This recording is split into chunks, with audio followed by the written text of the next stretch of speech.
आदाब, मैं हूं काजी शफा उल हक और आप देख रहे हैं हमारा एशिया।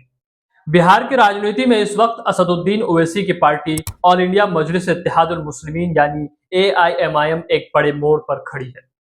2020 विधानसभा चुनाव में पार्टी ने सीमांचल क्षेत्र से 5 सीटें जीतकर सबको चौंका दिया था, लेकिन 2022 में 4 विधायक आरजेडी में शामिल हो गए और अब पार्टी के पास केवल एक विधायक अख्तरुल ईमान बचे हैं।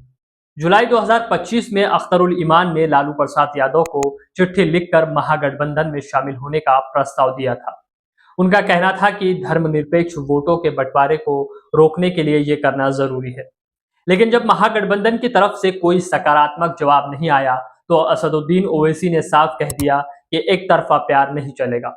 अब पार्टी की रणनीति यह है कि या तो अकेले चुनाव लड़े या छोटे दलों के साथ मिलकर एक तीसरा मोर्चा बनाए। एमआईएम ने दावा किया है कि जरूरत पड़ी तो 243 सीटों पर उम्मीदवार उतारे जाएंगे। हालांकि हकीकत में उनका फोकस सिर्फ 50 से 100 सीटों पर ही होगा। आपको बता दें कि बिहार में मुस्लिम वोटरों की अहम भूमिका रहती है। 2020 में 19 मुस्लिम विधायक चुनकर आए थे, जिनमें AIMIM के 5 विधायक भी शामिल थे।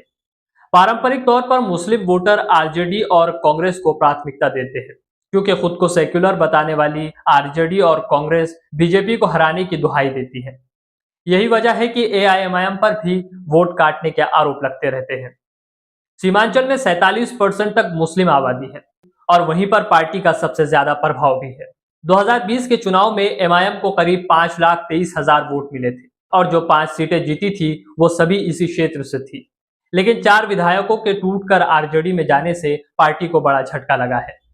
अब बड़ा सवाल यह है कि क्या 2025 का चुनाव एमआईएम के लिए वापसी का मौका बनेगा या फिर यह ताकत सिर्फ सीमांचल तक ही सिमट कर रह जाएगी।